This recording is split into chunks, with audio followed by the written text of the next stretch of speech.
நெஞ்சுக்குள்ள குடியிருக்கும். Hi friends, இந்த வீடியோவில் நம்ம எதை பற்றி பார்க்க போகிறோம் அப்படின்னா, திருமலை படத்தில் தளபதிக்கு ஆக்ட்ரஸ் ஜோதிகா பேரா பண்ணியிருப்பாங்க. பட் நிறைய பேருக்கு தெரியாது, ஆக்ட்ரஸ் ஜோதிகாவுக்கு முன்னாடியே ஃபர்ஸ்ட் ஹீரோயினா கமிட் பண்ணி ஷூட்டிங்லாம் கூட ஆரம்பிச்சது தெலுங்கு ஆக்டர் மகேஷ் பாபு அவர்களோட ஒய்ஃபான ஆக்ட்ரஸ் நம்ரதா ஷிரோத்கர். இவங்க தான் ஜோதிகாவுக்கு முன்னாடி ஃபர்ஸ்ட் ஃபிக்ஸ் பண்ண ஹீரோயின். இப்போ நீங்க பார்த்துட்டு இருக்க போட்டோஸ் கூட மகேஷ் பாபுவோட மனைவியான நம்ரதா ஷிரோத்கரை வச்சு ஷூட் பண்ண திருமலையில இருந்து ஒரு முக்கியமான சீன் தான். இதுக்கு முன்னாடி ஏதாவது சீன்ஸ் எடுத்தாங்களான்னு தெரியல, பட் இந்த சீனை ஷூட் பண்ணிட்டு தான் திருமலை படத்தோட டைரக்டர் ரமணா அந்த போட்டோஜை போட்டு பார்த்துட்டு இவங்களோட ஸ்கிரீன் பிரசன்ஸ் ஒர்க் அவுட் ஆகல, அதாவது அவருக்கு நிறைவா இல்ல.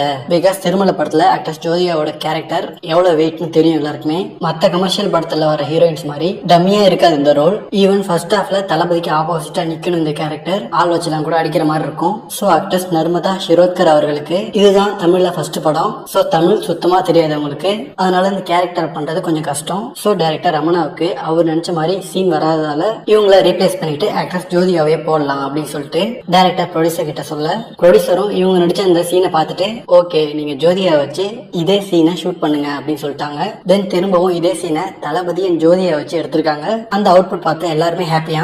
பிகாஸ் ஆக்ட்ரஸ் ஜோதிகா பத்தி எல்லாருக்குமே தெரியும், வேற லெவல் பெர்ஃபார்மர். அதுவும் படத்துல ரொம்ப முக்கியமான சீன், அதாவது ஃபேக்கா ஜோதிகா தளபதி கிட்ட லவ் சொல்ற மாதிரி இருக்கும். தென் தளபதி அதை கண்டுபிடிச்சிட்டு வேற லெவல் பஞ்ச் டைலாக் கூட ஒரு சாங்கா அப்படியே கன்வெர்ட் ஆகும். அண்ட் இந்த சீன்ல தான் ஆக்ட்ரஸ் ஜோதிகாவுக்கு தளபதி மேல ஒரு இம்ப்ரெஷனே வரும். சோ படத்தோட ரொம்ப குரூஷியலான சீன் இது. சோ ஜோதியா ஆக்ட் பண்ண இந்த சீனை பார்த்தோன்னே ப்ரொடியூசர்ஸும் ஜோதியா வச்சே பண்ணுங்க அப்படின்னு சொல்லிட்டாங்க. சோ இதுதான் திருமலை படத்தோட ஹீரோயின் மாறின கதை. அண்ட் இந்த படம் ரிலீஸ் ஆன டைம் பாத்தீங்கன்னா 2003. பட் அப்ப இவங்களுக்கும் மகேஷ் பாபு அவர்களுக்கும் கல்யாணம் ஆகல, ஆனா லவ் இருந்துச்சு. ஏன்னா இவங்க தெலுங்குல அறிமுகமானதே மகேஷ் பாபுவோட வம்சின்ற படத்துல தான். எக்ஸாக்டா திருமலைக்கு ஒரு 3 வருஷத்துக்கு முன்னாடி அந்த படம் வந்துச்சு. பட் அதுக்கப்புறம் உடனே மேரேஜ் பண்ணாம 2005, அதாவது திருமலை ரிலீஸ் ஆகி 2 வருஷத்துக்கு அப்புறம் தான் மேரேஜ் பண்ணாங்க.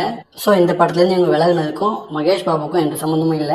பட் இவங்களும் ஒரு வேற லெவல் ஆக்ட்ரஸ் தான். தெலுங்குல சிரஞ்சீவி மாதிரி நிறைய பெரிய ஹீரோக்கள் கூட நடிச்சிருக்காங்க. பட் லாங்குவேஜ் ப்ராப்ளம், அதனால திருமலை ரோல் இவங்களுக்கு சூட் ஆகல. அண்ட் ஈவன் ஹிந்தி படங்கள்லாம் கூட இவங்க நடிச்சிருக்காங்க. பட் திருமலைக்கு அப்புறம் என்னன்னு தெரியல, இவங்க தமிழ் படத்துல ட்ரை பண்ணவே இல்ல. ஒரு தடவை ஒர்க் ஆகலன்னு சொல்லிட்டு அதுக்கப்புறம் பிடிக்காம போயிடுச்சு போல. ஆக்டர் மகேஷ் பாபு தளபதியை தான் மரக்கன்று நடுறதுக்கு சேலஞ்ச் பண்ணாரு. அண்ட் தளபதி அந்த சேலஞ்சை ஏற்று மரக்கன்று நட்டாரு. சோ கண்டிப்பா ஆக்டர் மகேஷ் பாபுவோட ஒய்ஃப் இதை பார்த்திருப்பாங்க. அண்ட் திருமலை படத்தோட ஷூட்டிங் ஞாபகங்கள்லாம் கூட அவங்களுக்கு வந்திருக்கலாம். ஓகே ஃப்ரெண்ட்ஸ், இந்த இன்ட்ரெஸ்டிங்கான நியூஸ் நிறைய பேருக்கு தெரிஞ்சிருக்கலாம். அண்ட் அதே சமயம் நிறைய பேர் ஃபர்ஸ்ட் டைம் கூட கேட்கலாம். சோ அவங்களாம் இதை பத்தின ஒப்பீனியனை கமெண்ட்ல